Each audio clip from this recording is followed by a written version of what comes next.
புதுச்சேரி லாஸ்பேட்டை அருள்மிகு சிவசுப்பிரமணிய சுவாமி தேவஸ்தானத்தில் கந்தசஷ்டி சூரசம்ஹார விழாவை ஒட்டி சிவசுப்பிரமணிய சுவாமிக்கு திருக்கல்யாண வைபவம் சிறப்பாக நடைபெற்றது. இதில் துணைநிலை ஆளுநர் கைலாசநாதன், சட்டமன்ற கட்சித் தலைவர் வைத்தியநாதன் ஆகியோர் குடும்பத்துடன் பங்கேற்று சுவாமியை வழிபட்டு சென்றனர். புதுச்சேரி லாஸ்பேட்டை பகுதியில் அமைந்துள்ளது அருள்மிகு சிவசுப்பிரமணிய சுவாமி தேவஸ்தானம். இத்திருக்கோவில் கந்தசஷ்டி சூரசம்ஹார பெருவிழா கடந்த 21ஆம் தேதி கணபதி ஹோமத்துடன் தொடங்கியது.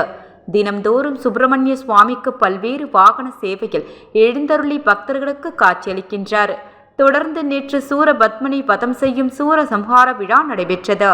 இதன் ஒரு பகுதியாக திருக்கல்யாண வைபவம் சிறப்பாக நடைபெற்றது. சிவாச்சாரியர்கள் வேறு மந்திரங்கள் ஓத சுப்பிரமணிய சுவாமி, வள்ளி தேவசேன சுவாமிகளுக்கு மாங்கல்யம் அணிவிக்கும் நிகழ்வு நடைபெற்றது.